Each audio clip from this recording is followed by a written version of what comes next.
कहाँ सबक है नजीब? सबक चौथा। नालो तो सबक जो हजरत उस्मान गनी रज़ियल्लाहु अन्हु।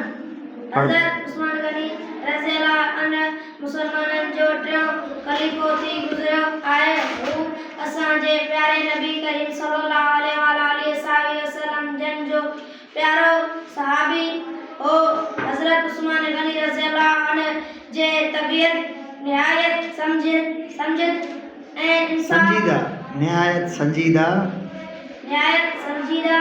ऐं इंसाफ पसंद हुई। हजरत अबू बकर सिद्दीक़ रज़ियल्लाहु अन्हु जॾहिं खेनि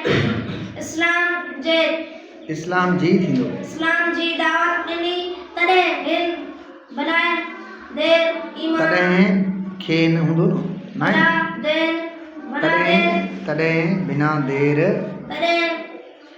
हिन बिना देर ईमान आंदो। ॿियनि असहाबनि वांगुरु हजरत उस्मान गनी रज़ियल्लाहु अन्हु बे अल्लाह ताला जी राज़ तोड़े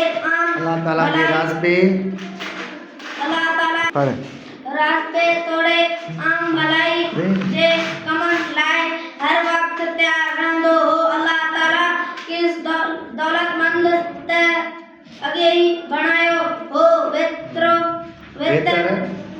बहितर जो पाण सगरन सल्लल्लाहु अलैहि वसल्लम जे सोबत नसीब थियसि त हू इस्लाम ऐं मुसलमाननि जी ख़िदमत लाइ जाने ऐं माली क़ुर्बानी करण में अगरो रहियो। मुसलमान जॾहिं मके शरीफ खां हिजरत करे मदीने शरीफ आया तॾहिं खेनि पीअण जे पाणी जे ॾाढी तकलीफ़ पेश आई। शहर जे वेझो रोमा नाले मिठे पाणी जो हिकु खूह हूंदो हो जेकी हिकु यहूदी जी मिल्कियत हो। हू यहूदी एतिरो त ज़ालिम ऐं लालची हूंदो हो जो पाणीअ बे पैसनि ते विकिणंदो हो। जेको खेसि पैसा ॾींदो हो तंहिं खे पाणी भरण ॾींदो हो ऐं जंहिं ग़रीब वटि पैसा न हूंदा हुआ तंहिं खे पाणी भरण न ॾींदो हो। ख़ासि करे मुसलमाननि सां त हिन जो वेर हूंदो हो। हजरत उस्मान गनी रज़ियल्लाहु अन्हु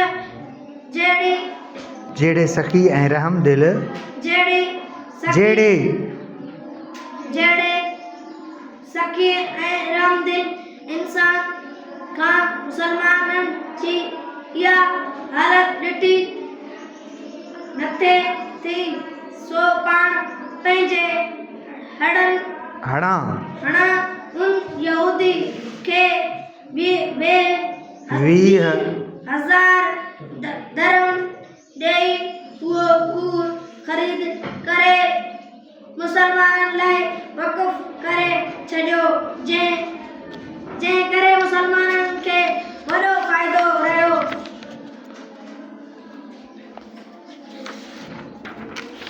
हज़रत उस्मान गनी रज़ियल्लाहु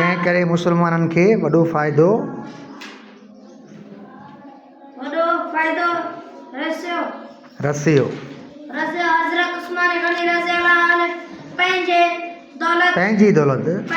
दौलत इस्लाम ऐं मुसलमाननि जी आम भलाई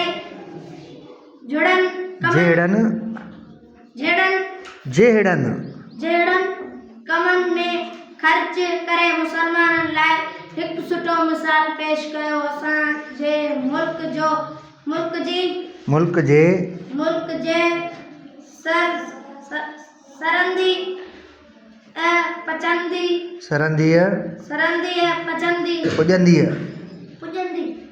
पुॼंदी वारनि मुसलमाननि खे बि उन मिसाल खे साम्हूं रखी इस्लाम ऐं मुसलमाननि जी ख़िदमत करणु घुरिजे।